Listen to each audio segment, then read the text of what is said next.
औज़ुबिल्लाहि मिनश्शैतानिर्रजीम बिस्मिल्लाहिर्रहमानिर्रहीम।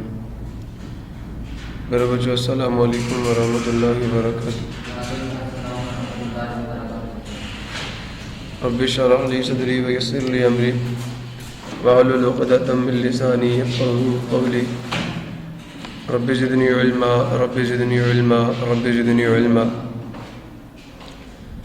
अल्लाहुम्मा इन्नी अस्अलुका इल्मन नाफ़िअ व रिज़्क़न तय्यबा व अमलन मुतक़ब्बला। अल्लाहुम्मा अल्लिमनी अल-किताब वल हिसाब। अल्लाहुम्मा ज़क्किरनी मिन्हु मा नसीतु व अल्लिमनी मिन्हु मा जहिलतु। अल्लाहुम्मा खुज़ बियदिक। मेरे बच्चों, आज हम लोग physics 10th class chapter number 1 का लेक्चर नंबर 6 स्टार्ट करने जा रहे हैं। और आज के इस लेक्चर में हम लोग आज चैप्टर नंबर 1 की एक्सरसाइज को सॉल्व करेंगे। मल्टीपल चॉइस क्वेश्चन हैं जी। Which of the following is an example of simple harmonic motion? The motion of simple pendulum, the motion of ceiling fan, the spinning of earth on its axis, a bouncing ball on a floor. तो simple harmonic motion कौन सी है? If the mass of bob of a pendulum is increased by a factor of 3, the period of the pendulum motion will। अब अगर आपने simple pendulum जो है उसके मैस को इंक्रीज कर दिया 2 टाइम्स, नहीं समझे मेरी बात? फॉर एग्जाम्पल, अगर बॉब का माप पहले 1 kg था तो आपने 2 kg कर दिया, या 3, सॉरी यहाँ पे 3 लिखा हुआ, तो मैस को आपने कितने टाइम्स बढ़ा दिया? 3 टाइम्स आपने बढ़ा दिया। अब 3 टाइम्स मास बढ़ा देने से सिंपल पेंडुलम के टाइम पीरियड पे क्या फर्क पड़ेगा? तो बताइए क्या फर्क पड़ेगा? टाइम पीरियड का फार्मूला क्या होता है? 2 pi square root of L over G। Simple pendulum के टॉपिक में मैंने आपको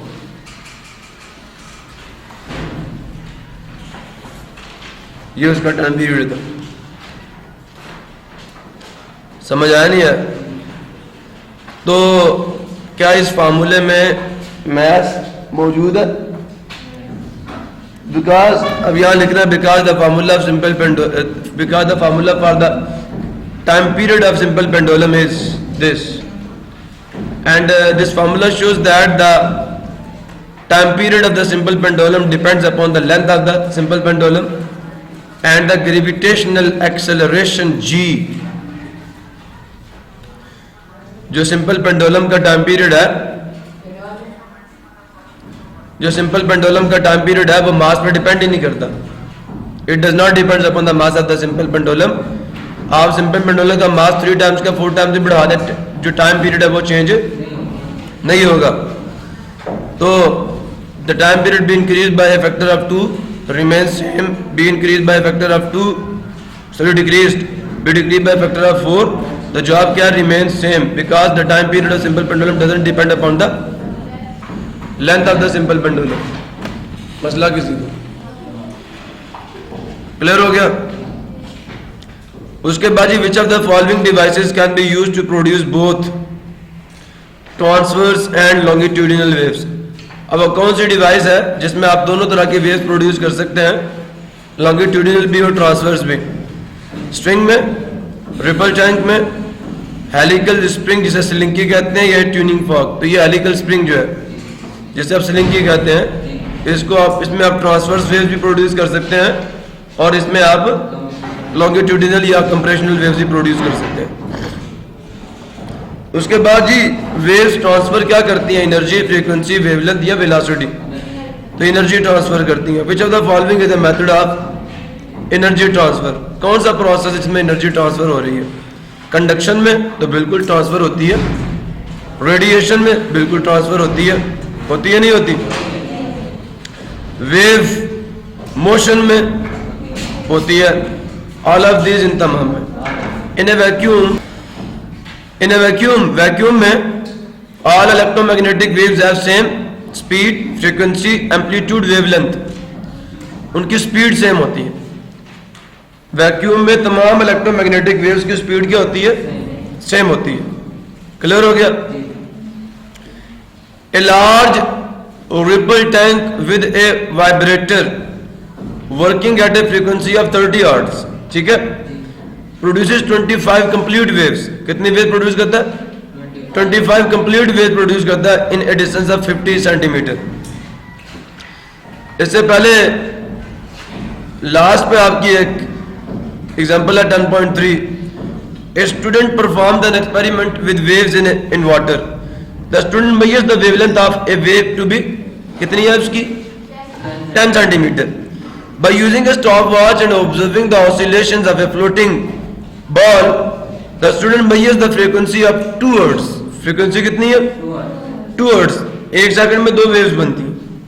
If the student starts a wave in one part of the ripple tank of water, how long will it take, ठीक है, the wave to reach the opposite side of the ripple tank? 2 metre away. अब distance दे दिया आपको, total कितना distance है भाई? ये तो वेव लेंथ है। वो कह रहा है कि डिस्टेंस कितना कवर करना है? 2 मीटर तक पहुंचने में वेव कितना टाइम लेगी? अभी भी नहीं समझे क्या कह रहे हैं? दोबारा सुनो। वेव की वेवलेंथ कितनी है? 10 सेंटीमीटर। फ्रीक्वेंसी कितनी है? 2 हर्ट्ज। अब ये कह रहा है if the student starts a wave in one part of the tank, how long will it take? वो कितना टाइम लेगी? वो कितना टाइम लेगी to reach the opposite side of the tank 2 metre away? 2 metre का फासला कवर करने में वो वेव कितना वक्त लेगी? जी कुछ हमारे को समझ आया? वेवलेंथ भी दे दी, फ्रीक्वेंसी भी दे दी, और आपसे ये कहा जा रहा है कि ये बताइए कि वो वेव 2 मीटर का फासला तय करने में कितना वक्त लेगी? कैसे करोगे इस न्यूमेरिकल को? सोचो जरा। कितने फार्मूले इस चैप्टर ने आपको दे दिए? v equal to F lambda दे दिया, v equal to lambda by t दे दिया, दिया नहीं दिया? अब ये फार्मूले आपके सामने, स्पीड का फार्मूला आपको 9th क्लास दे रही है, बताइए कैसे मालूम करोगे? फ्रीक्वेंसी भी है और वेवलेंथ भी है, टोटल डिस्टेंस भी है। अब मुझे एक चलो थोड़ा नीचे पढ़ लो, शायद थोड़ी समझ आ जाए। We are given the frequency, wavelength and distance. Total distance दे दिया आपको। अब फ्रीक्वेंसी भी है, वेवलेंथ भी है, दोनों को मल्टीप्लाई करोगे स्पीड आ जाएगी। जब स्पीड भी आपके पास है, डिस्टेंस भी आपके पास है, टाइम नहीं निकाल सकते, तो फिर यही तो काम करना है। तो we have to calculate the time the wave take to move a distance of 2 metre. ये 2 मीटर का डिस्टेंस टोटल डिस्टेंस है। The relationship between frequency, wavelength and speed is v equal to f lambda, and the relationship between speed and time and the distance is v equal to d by t. याद आया? तो rearrange the speed rearrange the speed formula to solve the time. अब गौर से सुने data, पहले numerical को समझो।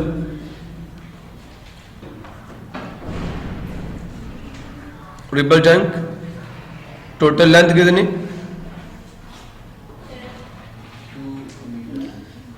Wave की लेंथ कितनी? समझ आया? यहां से यहां तक एक क्रस्ट और एक ट्रफ, कितना? और फ्रीक्वेंसी कितनी है? 10 सेंटीमीटर वेवलेंथ आ गई। फ्रीक्वेंसी कितनी है? 2 हर्ट्ज है। और हमें वो टोटल टाइम चाहिए जो वेव ये डिस्टेंस मूव करने में लेगी। तो जनाब डिस्टेंस भी आपके पास है, ठीक है, इन दोनों को यूज करके मल्टीप्लाई करके आप स्पीड भी तो निकाल सकते हो, नहीं निकाल सकते? हमें तो पहले ये पता करना है वेव किस स्पीड से मूव कर रही है। सो डाटा लिखो, आइए क्या जी? फ्रीक्वेंसी कितना? 2 वेव्स 1 सेकंड में। लैम्डा कितना? 10 सेंटीमीटर। तो 10 मल्टीप्लाई 10 की पावर माइनस मीटर्स आ गया। फौरन से इसको चेंज करो किसमें? मीटर में। नेक्स्ट क्या है, टोटल डिस्टेंस कितना है, 2 मीटर्स वेव ने मूव करना है। हमारे पास स्पीड नहीं है और हमने टाइम भी फाइंड करना। क्लियर हो गया। सॉल्यूशन, बिकॉज हमें ये पता है, गौर से सुनना, बिकॉज हमें ये पता है कि जो स्पीड होती है वो बराबर होती है डिस्टेंस डिवाइडेड बाय टाइम, और टाइम बराबर होता है डिस्टेंस डिवाइडेड बाय स्पीड के। And because we know that speed बराबर है एफ लैम्डा के, यही है। तो मैं स्पीड की जगह पे एफ लैम्डा पुट कर सकता हूँ, D divided by F lambda is equal to T, and the T will be, total distance कितना, 2 मीटर्स। सो यहाँ 2 डाला, एफ भी 2, और ये कितना आ गया 10 मल्टीप्लाई 10 की पावर -2। इशू किसी को क्लियर हो गया। उसके बाद गौर से सुनो, 2 1 2 2 1 2, 10 की पावर -2 पर जाके 100 हुआ, 10 पर डिवाइड किया, आंसर आ गया 10 सेकेंड्स। नहीं समझे, कुछ दिमाग में बात आई नहीं आई? तो ये भी, ये बच्चे यूनिट्स वगैरह का ख्याल करना, बाकी सब ये 10 सेकेंड्स आ गए। समझे हो या नहीं समझे? पहले उन्होंने v निकाल लिया और फिर वो v की वैल्यू को उन्होंने इस फार्मूले में पुट कर दिया। तो मैंने क्या किया, फार्मूला ही उठा के उसमें डाल दिया। ठीक है, बजाय इसके मैं अलग से स्पीड निकालता और उसमें डालता। अब ये कहते हैं बिकॉज ये फार्मूला इसके बराबर है, ठीक है, या v का ये फार्मूला, हमने इसको रीअरेंज किया और v की वैल्यू इसके बराबर है, हमने इंसर्ट कर दी। अब जनाब पीछे भी कुछ न्यूमेरिकल्स गुजर चुके हैं, तो जब न्यूमेरिकल्स आते हैं तो मैं पीछे वाली एग्जांपल्स भी आपको करवा देता हूँ। इस तरह आप ये एक न्यूमेरिकल उन्होंने दे दिया आपको कि रिपल टैंक है, समझ आया, vibrator working at a frequency, f दे दिया आपको, कितनी waves, 25 complete waves in a distance of centimetre. समझ आया नहीं यार? 25 वेव्स की लेंथ कितनी दे दी है उसने, आप समझ आया? ये 25 वेव्स की लेंथ दे रहा, द विल वी फाइंड करना जी। नहीं समझ आया?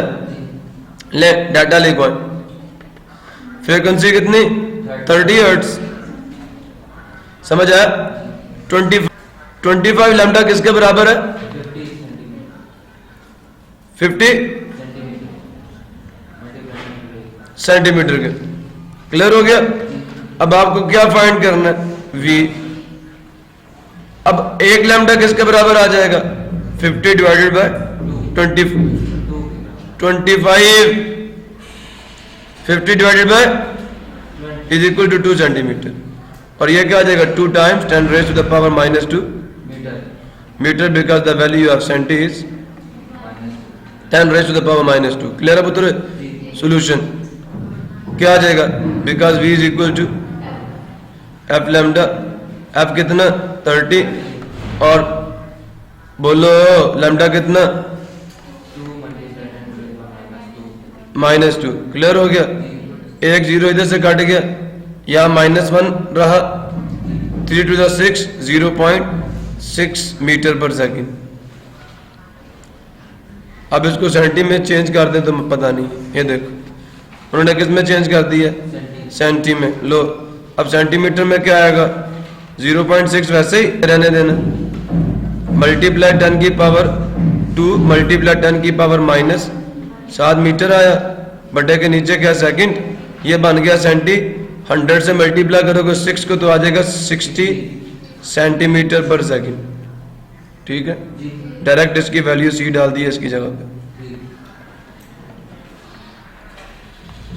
You know it very well. तो ये चॉइस बी है मेरे ख्याल में, मेरा ख्याल ही है, आपका भी यही है, चलो अच्छा ख्याल है। Which of the following characteristics of wave, या characteristic of wave is independent of others. कहता है कौन सी कैरेक्टरिस्टिक्स है वेव की जो इंडिपेंडेंट है दूसरों पर डिपेंड नहीं करती, सोर्स पर डिपेंड करती है। स्पीड मीडियम डिपेंडेंट थी, फ्रीक्वेंसी मीडियम डिपेंडेंट थी, एम्पलीट्यूड, वेवलेंथ, मीडियम डिपेंडेंट है, मीडियम डिपेंडेंट है, मीडियम डिपेंडेंट है, ये नहीं डिपेंड करता दूसरों पे।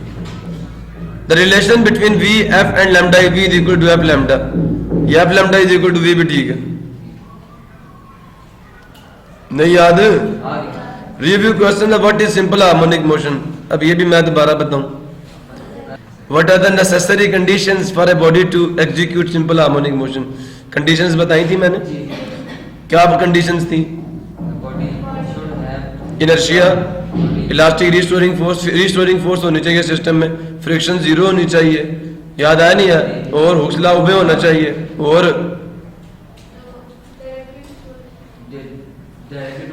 Acceleration always directed towards the mean position होना चाहिए, और distance from the mean position के डायरेक्टली प्रोपोर्शनल होना चाहिए। याद है? 6 कंडीशंस मैंने लिखवा चुका हूं आपको। Think of several examples of motion in everyday life that are. अच्छा, अगर कैरेक्टरिस्टिक्स पूछ लेते सिंपल हार्मोनिक मोशन की, फिर कितनी लिखते? प्रॉपर्टीज अगर पूछ लेते तो कौन कौन सी? मीन पोजीशन पे वेलोसिटी मैक्सिमम, एक्सट्रीम पे zero, acceleration always towards the mean position, acceleration mean position से डिस्टेंस के डायरेक्टली सॉरी डिस्प्लेसमेंट के डायरेक्टली प्रोपोर्शनल, और simple harmonic motion is always about a mean position. Think of several examples of motion in everyday life that are simple harmonic motion. Everyday life से कुछ examples देनी है simple harmonic motion की। The motion of mass spring system is simple harmonic motion, the motion of simple pendulum is simple harmonic motion, the motion of ball and bowl system is कुछ और आप भी दे देना। आगे चलूं? What are damped oscillations, define कर लोगे? डैम्प्ड ऑसिलेशंस क्या होती हैं? Oscillation in the presence of a damping force. भूल गए हो? हाउ डैम्पिंग, याद है, लिख के लाए हो? चेक करता हूँ, आज सबर करो। How damping progressively reduces the amplitude of oscillation. इसकी मैं डिटेल बता चुका हूँ आपको पीछे कि डैम्पिंग क्या करती है, ऑसिलेशंस को कैसे कम कर देती है। तो क्या होता है, जो फ्रिक्शन होती है वो क्या करती है, वो जो सिस्टम की एनर्जी होती है उसको हीट और साउंड में चेंज कर देती है। इससे सिस्टम की एनर्जी दूसरी फॉर्म ऑफ एनर्जी में कन्वर्ट होकर आस्ता आस्ता सिस्टम की ऑसिलेशंस खत्म हो जाती हैं। क्लियर हुआ नहीं हुआ? तो डैम्पिंग कैसे प्रोग्रेसिवली एम्पलीट्यूड ऑफ द, बताऊं या पता है? पता नहीं क्या पता है? पक्का? चलो देखूंगा अभी। How can you define the term wave, wave को कैसे डिफाइन करोगे? Elaborate the difference between the mechanical and electromagnetic wave की एग्जांपल्स ऑफ इस। हो जाएगा? वेव की डेफिनेशन देनी है, मैकेनिकल वेव और इलेक्ट्रोमैग्नेटिक वेव की डेफिनेशन देनी है, और उनकी एग्जांपल्स भी देनी है। Distinguish between longitudinal waves and transverse waves with the suitable examples. हो जाएंगी? Draw a transverse wave with N amplitude of 2 centimetre and wavelength 4 centimetre. कर लोगे? कैसे करोगे? एक ओरिजेंटल लाइन ड्रॉ करनी है, कैलिपर से फुटे के ऊपर रख के क्या करना है, 2 सेंटीमीटर की हाइट लेनी है, नुक्ता लगा के एक वेव बना देनी है। बना लोगे? फिर सुन रहे हो, हाइट कितने की होगी? 2 सेंटीमीटर की। पक्का? अब यहाँ पे कैलिपर को रखना जहां पे ऊपर 2 का पॉइंट लगाया, 4 सेंटीमीटर के बराबर कैलिपर को खोल के उसके ऊपर रख के निशान लगाना। एक क्रस्ट यहां बनेगा, दूसरा क्रस्ट या उसका भी नीचे से एम्पलीट्यूड कितना लेना, 2। समझो? नहीं समझे? समझ आ गई है? नहीं आई या आ गई है? चलो शाबाश। तो ये मैं ड्रॉ करके चेक कराना ना, फिर मैं देखूंगा कि मेरे ये इशारे कौन कौन समझता है। इशारों की जुबान किसको ज्यादा समझ आती है? ड्राइव, अच्छा, label west and net off on the wave कर लोगे? Drive relationship between velocity frequency wavelength of a wave, write a formula using the velocity of a wave to its time period and wavelength. अब समझ आ गया? दोनों फार्मूले drive करने का आपको कहा, तो आपने वही देना, v equal to lambda by T भी आ जाएगा कि this formula relates the velocity wavelength and time period of the wave, and this formula v equal to f lambda relates the frequency velocity and wavelength of the wave. Formula लिख लोगे या नहीं? लिख लेंगे। प्रूफ तो मैं करवा ही चुका हूं, आसान तरीन प्रूफ है। Waves are means of energy transfer without transfer of matter. Justify this statement with the help of a simple experiment. दे सकते हो एक्सपेरिमेंट, मैंने वाटर टब में एक सिरे पे तुम पेंसिल ही ला रहे हो और दूसरे सिरे पे कार गिर रही है, दूसरा वो वाटर के अंदर आपने पत्थर फेंका था, तो वेव्स तमाम डायरेक्शंस पे एक्सपैंड कर रही थी, तो जो बॉल पड़ी थी वो भी ऊपर और नीचे हो रही थी अपनी जगह पर। याद आया नहीं यार? तो उनमें से कोई एक एग्जांपल लिख देना यहाँ पे। नहीं समझ आया? या ये कह दीजिएगा द हीट और light from the sun reaches the earth in the form of waves but not the matter. सूरज वहां पे रहता है, जमीन यहाँ पे रहती है, लेकिन एनर्जी आ जाती है। क्लियर हुआ? Explain the following properties of waves with reference to the ripple tank experiment. तो प्रॉपर्टीज आपने रिपल टैंक के लिहाज से वाजे करनी है। कर लो कि मैं लिख के दे चुका हूँ। Does increasing the frequency of wave also increases this wavelength? क्या फ्रीक्वेंसी बढ़ाने से वेवलेंथ बढ़ जाएगी? बताओ। If not how are these quantities related? अच्छा, क्या जवाब दोगे आपने? क्योंकि जवाब लिखा हुआ तो मैं जरा आपका आंसर भी देख लूं। सवाल का जवाब दीजिए।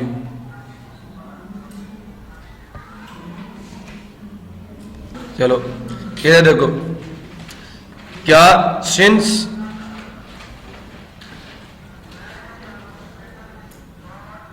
Frequency, velocity and lambda for a wave are related as? F बराबर हो जाएगा किसके? v equal to F lambda होता है ना, तो एफ किसके बराबर हो जाएगा? v बटा लैम्डा के। This implies that F is inversely proportional to 1 by lambda. v क्या हो जाएगा? For constant velocity. नहीं समझ आया? जो एफ है वो लैम्डा के इनवर्सली प्रोपोर्शनल है। नहीं समझ आया? इसको को समझ आया? Relation two shows that frequency is inversely proportional to what? To wavelength, that is lambda. इसको लिख लेना wavelength। क्लियर हो गया?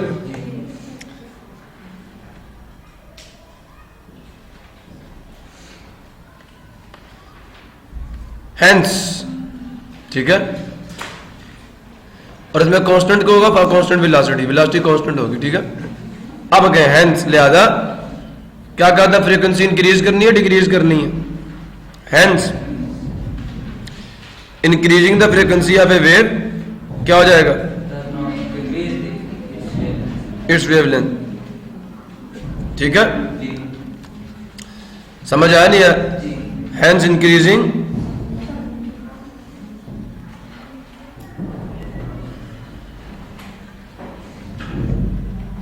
frequency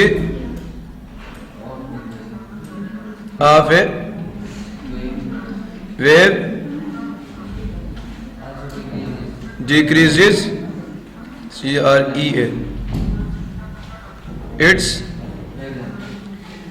wave